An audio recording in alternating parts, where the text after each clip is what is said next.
ఒడిశా రాష్ట్రంలో ఉన్న పోలీసు వాళ్ళు అక్కడ టాటూ దుకాణాల ముంగట లైన్లు కడుతురటనబ్బా. అగో టాటూ లేపించుకునేటందుకు యువతీ యువకులు కదా పోటీ పడి ఎగబడేది. మరి పోలీసు వాళ్ళు ఎందుకు గట్లా ఎగబడుతుర్రబ్బా అని అంటారా? అయితే ఈ ముచ్చట చూడుర్రి మరిగా.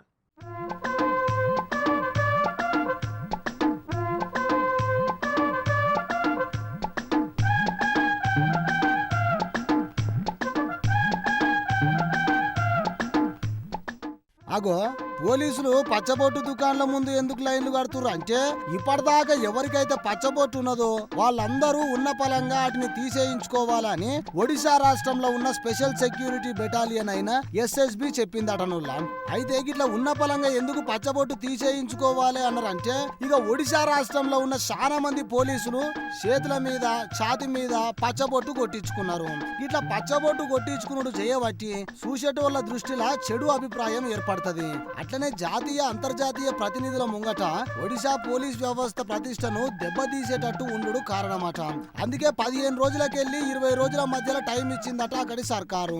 ఇక దెబ్బకు అక్కడ సర్కారులో పనిచేస్తున్న దాదాపు 1000 మంది ఒకటేసారి ఈ పచ్చబొట్టు దుకాణాల మీద వడుడుతోని లైన్ పెరిగినాయట.